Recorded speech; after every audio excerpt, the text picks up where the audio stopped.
చేసెను. In English, and Moses stretched out his hand over the sea, and the Lord caused the sea to go back by a strong east wind all that night, and made the sea dry land, and the waters were divided. 22 సమూయేలు.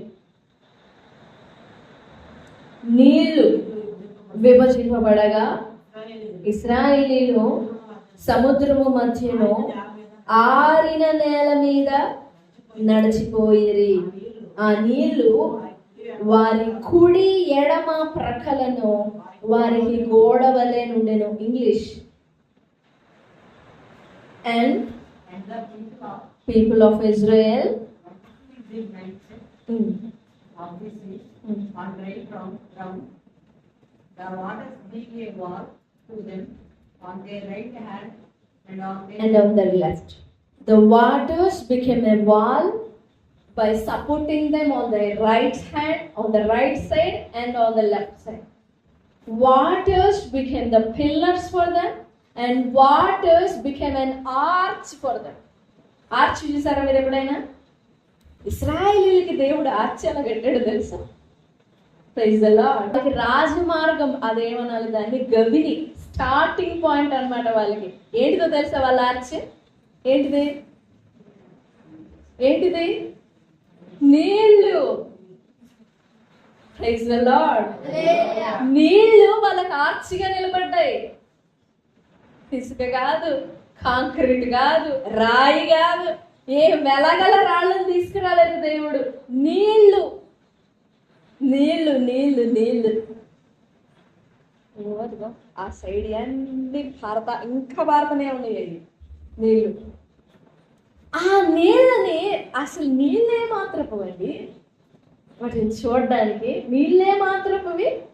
కానీ ఆ నీళ్ళని 2 స్తంభాలాగా right side ఒకటి, left side ఒకటి ఇట్లా నిలబెట్టేశారంట వాళ్ళకి arch లాగా.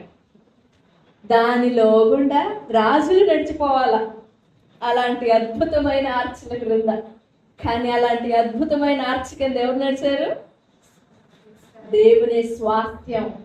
ఇశ్రాయేలీయులు హాయిగా వెనకాల చేతులు పెట్టుకొని అసలు ఎంత ధైర్యంగా నడిచిపోయారో వాళ్ళు. Praise the lord. సరే, ఆ భాగంలో ఒక చిన్న మాట ఉంది. ఆ మాటను ధ్యానం చేసుకుని ముగించుకున్నాం. 21వ వచనం. ఇశ్రాయేలీయులు దేవుడే రమ్మన్నాడు ఆ సముద్రం దగ్గరికి. మీరు ఖచ్చితంగా వచ్చి ఆ ఇరుకులో దిగండి అన్నాడు. ఆ అధ్యాయం ప్రారంభ వచనాన్ని మీరు చాలా జాగ్రత్తగా చదవండి. మీరు పీహహీరోతు ఎదుట, సముద్రము ఎదుట దిగండి. ఏది చుట్టూ అరణ్యం ఉండాలి, వెనకాల కొంచెమే దారి ఉండాలి, ముందు సముద్రం ఉండాలి. అలాంటి ప్లేస్ వెతుక్కొని అక్కడ దిగండి అన్నాడు దేవుడు. కావాలని చెప్పాడు అక్కడ. పాపం చుట్టూ పరిస్థితులు చూసేంత వరకు ఇశ్రాయేలీయులకు కూడా అర్థం కాలేదు. బయలుదేరారు, హాయిగా నడుచుకుంటూ బయలుదేరారు. ఐగుప్తులో చాలా అద్భుతాలు చూశారు కదా, జ్యేష్ఠ సంతానం కాపాడబడడం చూశారు కదా, వారి మీద నుండి మరణ దూత తొలగిపోవడం చూశారు కదా. చాలా సంతోషంతో ఆర్భాటాలతో నడుచుకుంటూ వచ్చారు. అందరు వచ్చి ఆ ఇరుకులో నిలబడగానే ఎదుటేముంది? ఎదుట ఎర్ర సముద్రం. దాని పేరు కూడా ఎర్ర సముద్రం, రక్తలాగా. మరి ఎందుకు ఆ నీళ్ళ ఆ కలర్లో ఉన్నాయో తెలియదు, కానీ ఇశ్రాయేలీయుల్ని భయపెట్టడానికి మొదలే చావు భయంతో ఉన్నారు వాళ్ళు. కొంచెం కదిలించిన కొంచెం నొప్పి కలిగిన మమ్మల్ని చంపడానికి వచ్చావు. ఇక్కడ కొద్దిగా అట్లా సురుకు తగిలినా మాకు తెలుసు నువ్వు మమ్మల్ని చంపుతావని. ఇంకా రక్తమే కనపడుతుంది వాళ్ళ కళ్ళల్లో. ఎందుకో మరి ఆ రక్తపు సముద్రం దగ్గరికి తీసుకొచ్చారు దేవుడు. వాళ్ళు అక్కడికి వచ్చారో లేదో, అమ్మయ్యా అన్నట్లా అలుపు తీర్చుకున్నారో లేదో, వెనకాల నుంచి ఫరో వీళ్ళనంట సైలెంట్గా పోనిచ్చి వెనకాల తన సైన్యం అంతటినీ రెడీ చేసుకొని బయలుదేరాడు.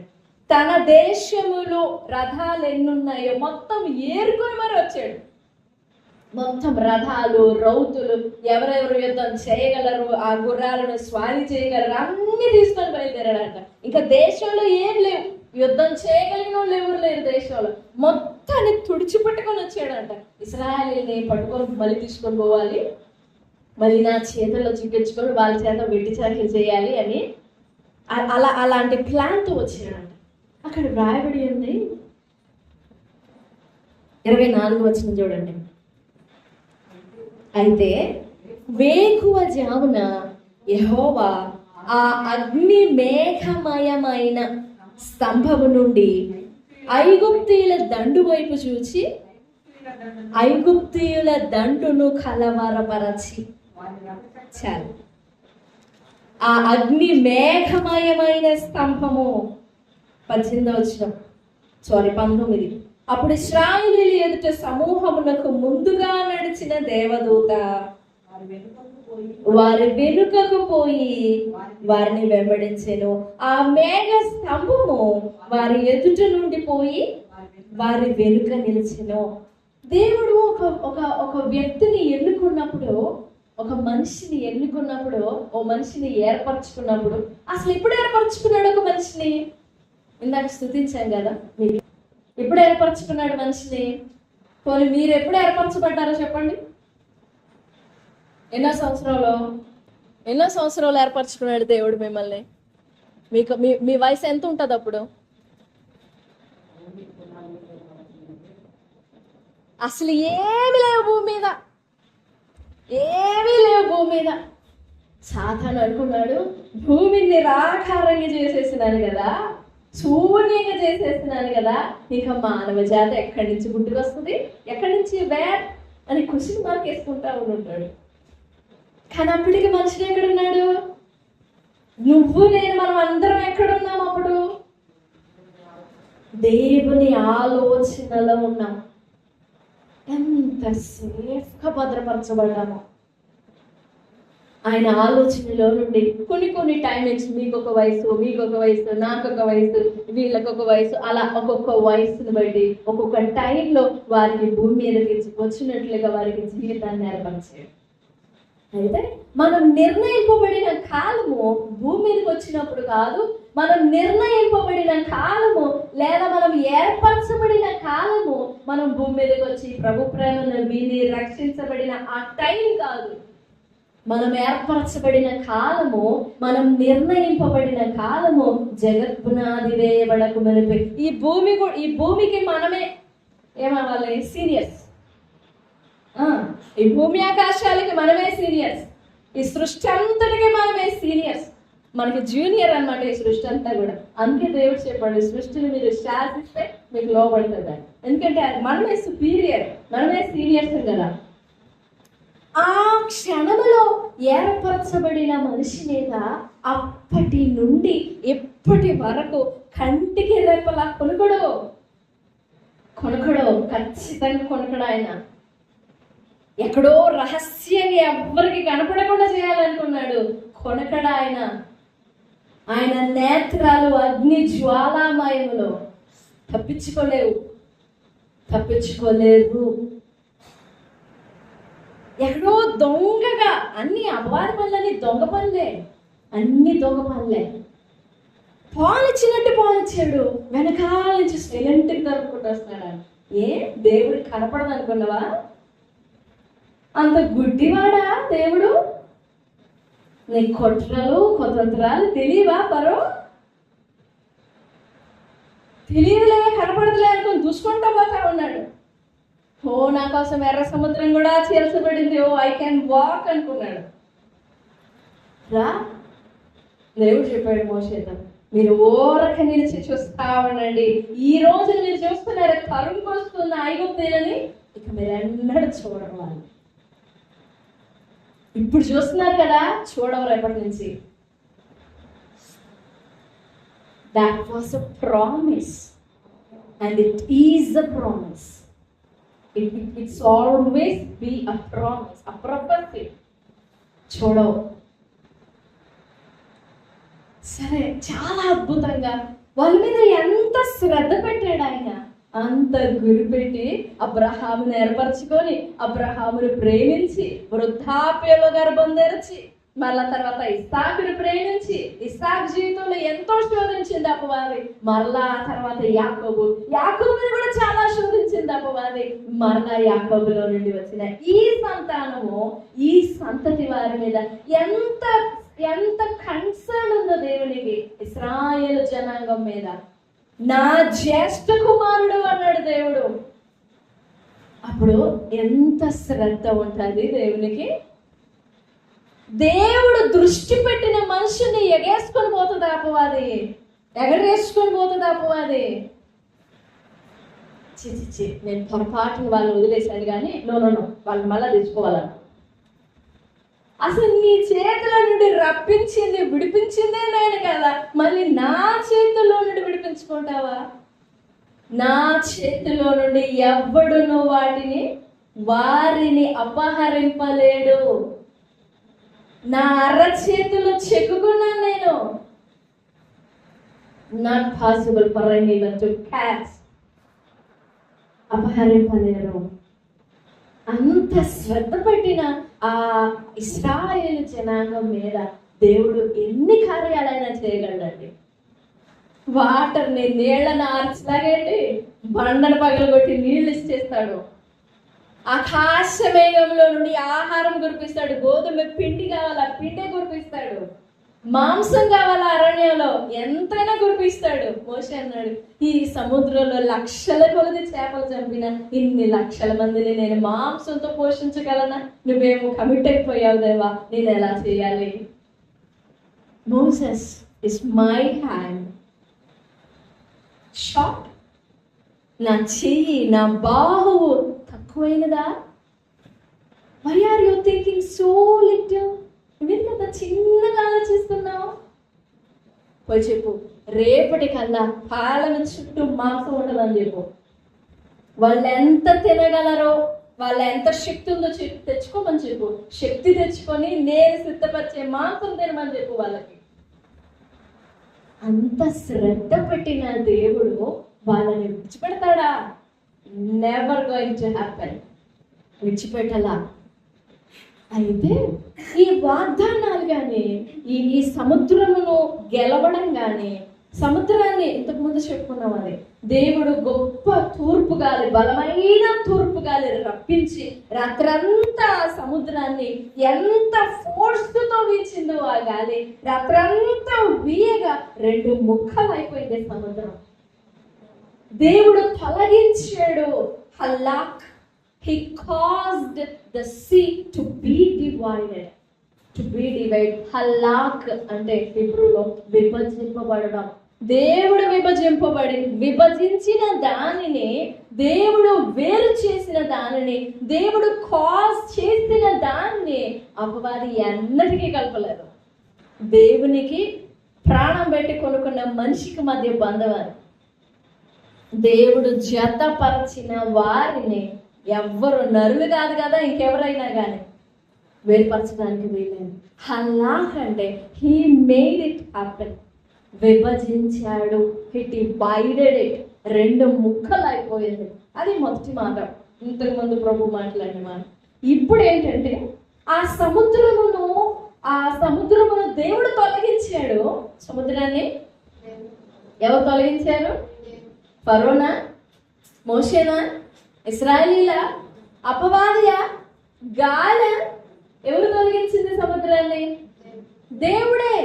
దేవుడు అట్లా ఎత్తి పక్కన పెట్టాడు. హలాక్ అంటే ఇంకొక మీనింగ్ కూడా ఉంది. అట్లా ఎత్తి ఇక్కడ పెట్టడం. హలాక్ అంటే ఎత్తి రీప్లేసింగ్ అన్నమాట. Removing everything. అసలు తుడిచిపెట్టేసి పక్కన పెట్టేసేయడం. హలాక్ అంటే చాలా మీనింగ్స్ ఉంది. వాటిలో 2, విభజించడం ప్లస్ ఇది ఎత్తి పక్కన పెట్టడం. ఎత్తి పక్కన పెట్టి కుదించేసేయడం. ఇంకా దేవుడు అక్కడ పడేసిన తర్వాత ఇంకా దాన్ని ఎవ్వరు ముట్టుకోవడానికి లేదు, ఇంకా దేనికి ఉపయోగపడదు. సరే, ఇశ్రాయేలీల కొరకు సముద్రాన్ని అట్లా తొలగించాడు కానీ ఇశ్రాయేలీలను అమాంతంగా ఇక్కడి నుంచి తీసుకెళ్ళి అక్కడ పెట్టలా దేవుడు.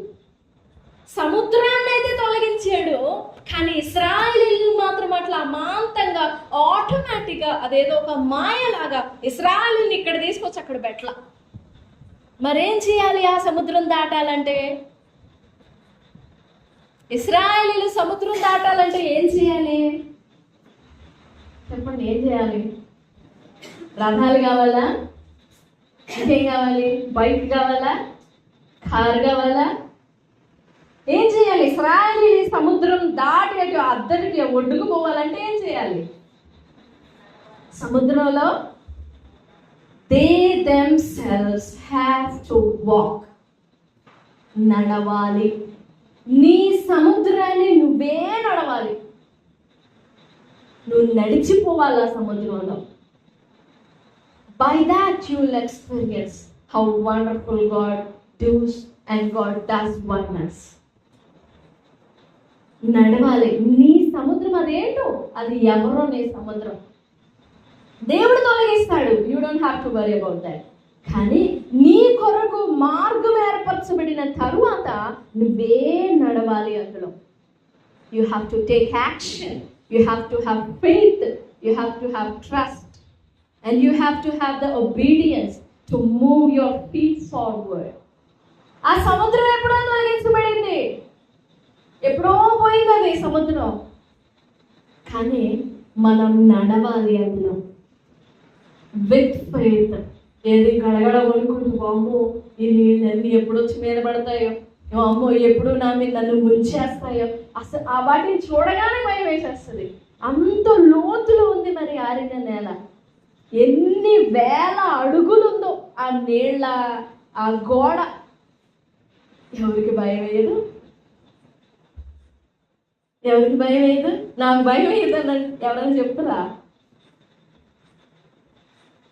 వాటి మధ్యలో నడిచిపోవాలి. చేర్చబడిన నీళ్లలో, నీ కొరకు చేర్చబడిన శత్రువు మధ్యలో నడుచుకుంటూ పోవాలి. అలాగా దేవుడు ఇశ్రాయేలీల తలలు పైకెత్తాడు.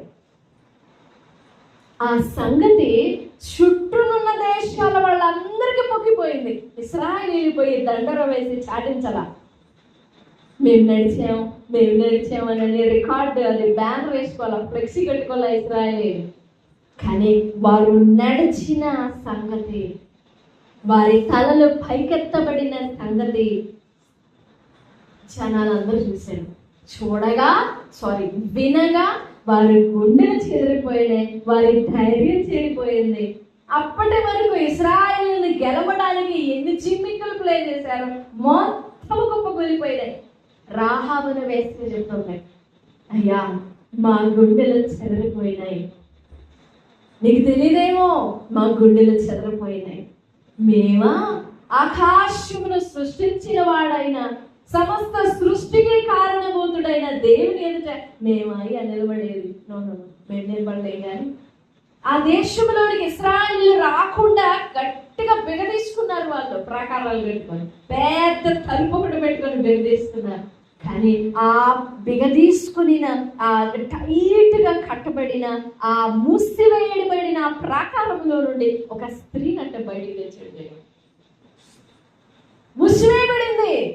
మూసివేయబడింది. అందులో ఉన్న వాళ్ళందరూ శపితములే, శాపములే, శాపగ్రస్తులే. అందులోని ప్రజలు, అందులోని సొమ్ము, అందులోని సంపద, ఎవ్రీథింగ్. మనుషులు ఎవరిని దాచిపెట్టడానికి లేదు, మినహాయించడానికి లేదు. స్త్రీలేమి, పురుషులేమి, పిల్లలేమి, పెద్దలేమి, పశువులేమి, ఏది కూడా దీవెన పొందదగినది కాదు. ప్రతిదీ కూడా శాపగ్రస్తమైనది. అందుకే మీరు దానిలో ఏది ముట్టద్దు. ఒకవేళ అది మీరు ముట్టారా, మీరు కూడా శాపగ్రస్తులు అయిపోతారు. ఆ మూసివేయబడిన దానిలో నుండి ఒక స్త్రీ బయటకు వచ్చింది. ఆ స్త్రీలో నుండి వచ్చారు ఎవరో, ఆ స్త్రీలో నుండి ఒక గొప్ప ఆయన వచ్చాడు. ఆయన పేరేంటో చెప్పండి. ఇంతకు ఆ స్త్రీ పేరేంటి?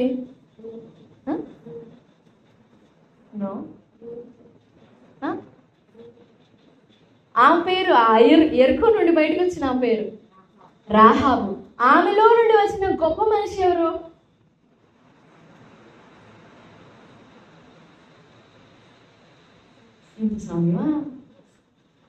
యేసు ప్రభువారు. Praise the Lord. హల్లెలూయా.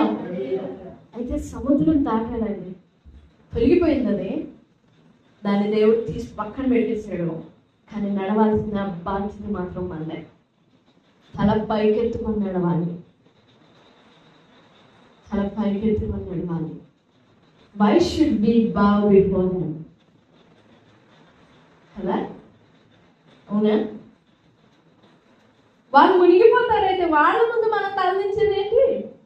వాళ్ళ గుండెలు చెదరిపోవడానికి సిద్ధంగా ఉన్నాయి, గుండెలు నీరైపోతున్నాయి, వాళ్ళ ముందు మనం తరలించేది.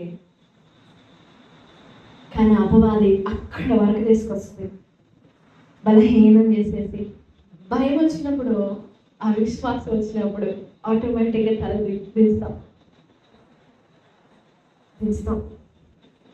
But God says lift up your head. మీ తలను పైకెత్తుకొని ప్రవేశించండి. గుమ్మలారా పైకెత్తండి.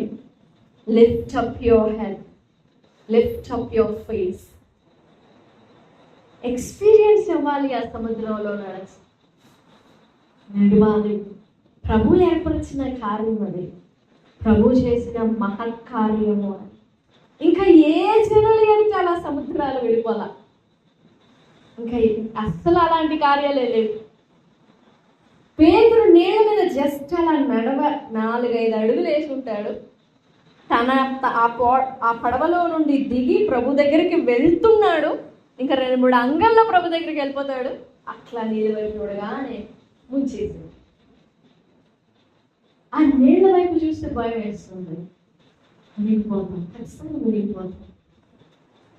అందరినీ ముంచదులే కానీ అది చూసి భయపడిన వాళ్ళని వరకు లాగేసుకుంటుంది అయస్కాంతంలాగా. లేదు, తలలు పైకెత్తుకోవాల్సిందే.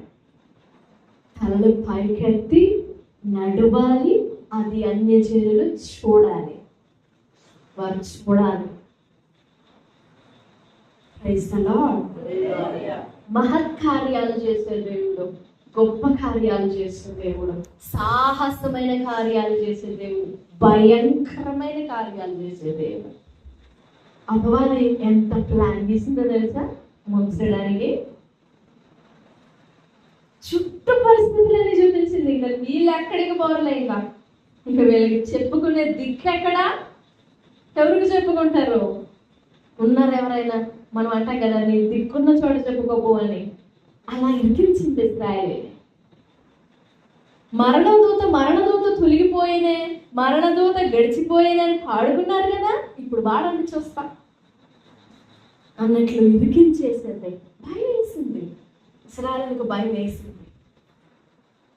దేవుని శ్రద్ధ వారి మీద ఉన్నా, దేవుని కన్సర్న్ వారి మీద ఉన్నా, దేవుని లవ్, దేవుని ప్రేమ, వాత్సల్యం వారి మీద ఉన్నా భయం వేసింది. కామన్, భయం వేసింది.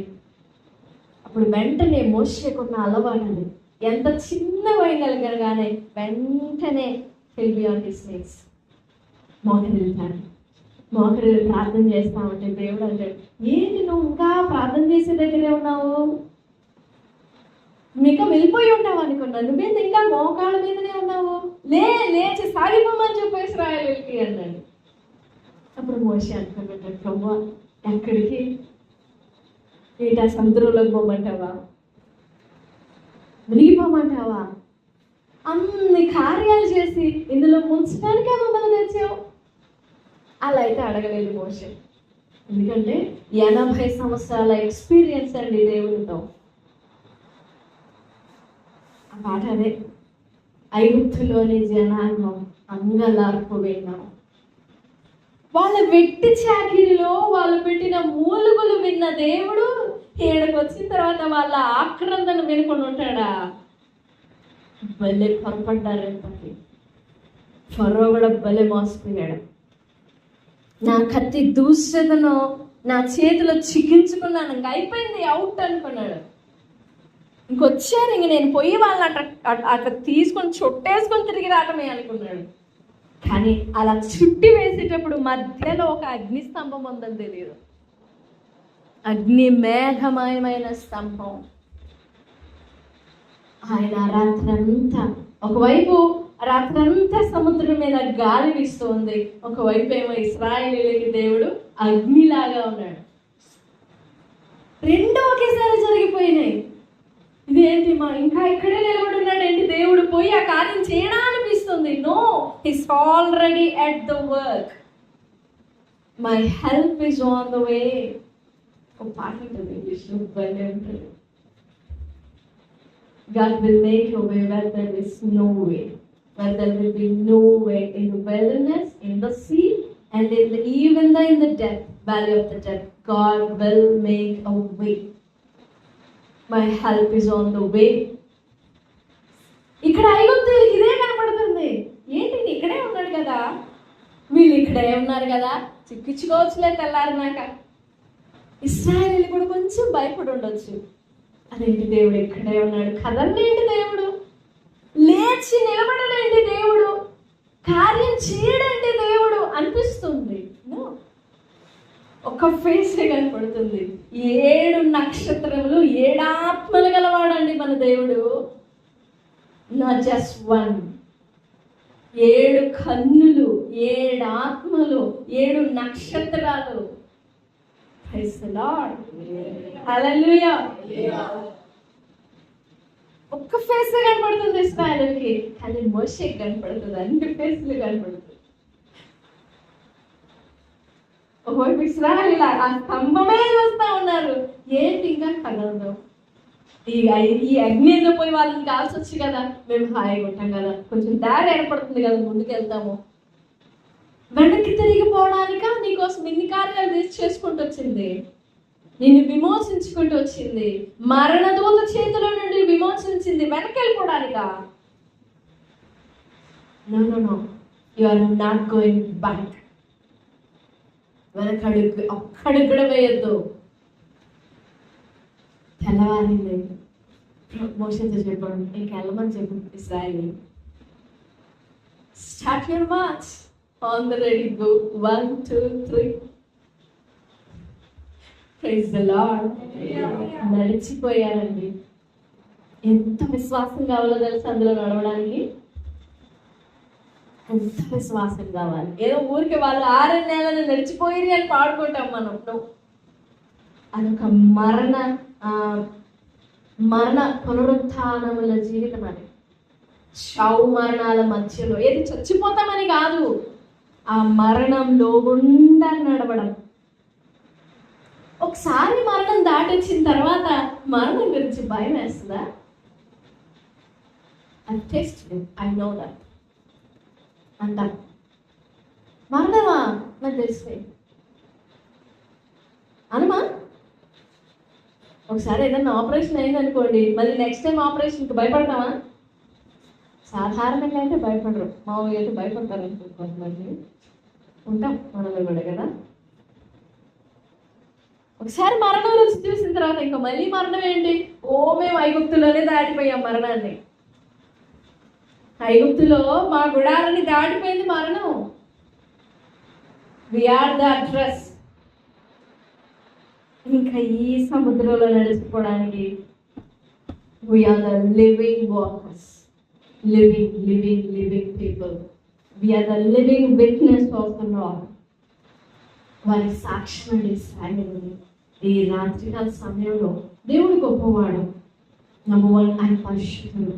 ఆయన ముందర ఏది నిలబడలేదు. ఆయన పరిశుద్ధుడు, ఏ బలహీనత నిలబడలేదు ఆయన ముందర. He'll make it happen whatever it is. And he'll collapse, he'll destroy everything that Satan has planned.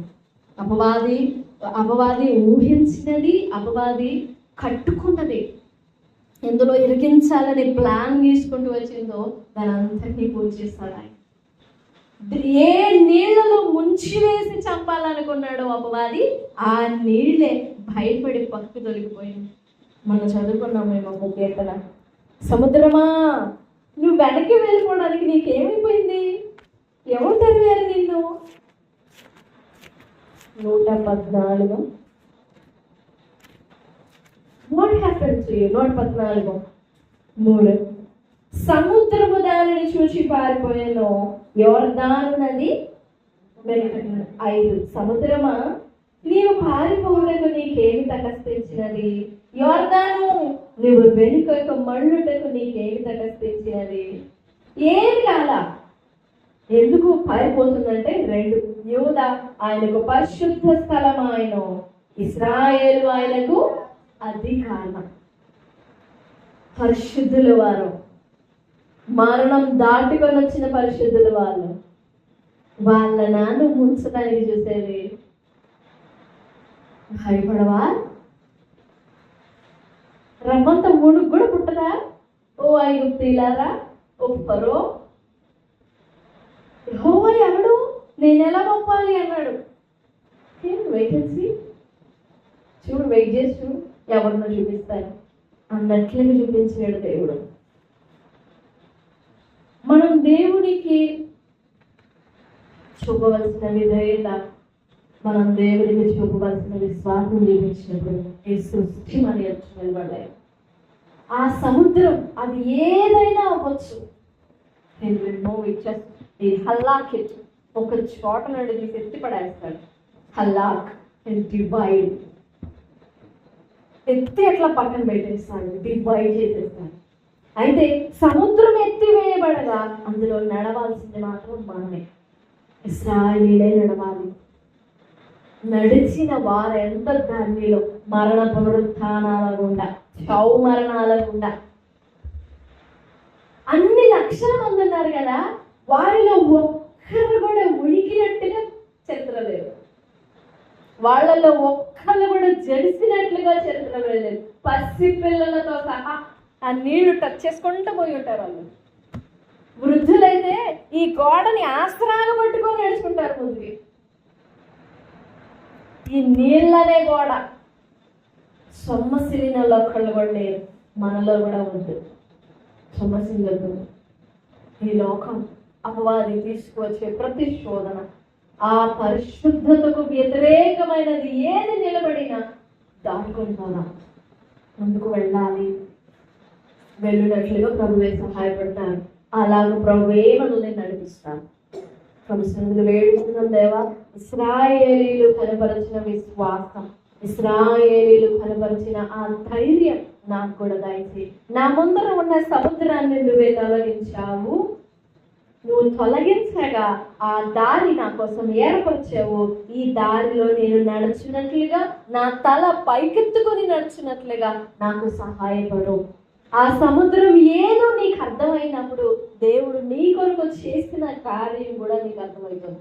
ఆ సముద్రం ఏదో గుర్తించు, దాన్ని అది తొలగించబడినట్లుగా చూడు. ఆ నేత్రాలు ప్రభు నీకు ఇవ్వమని వేడుకో, ప్రభు కార్యం చేస్తాను. దేవుడి మాటలన్నీ మన వినికిడిలో దీవించును గాక. ఆమేన్, ఆమేన్.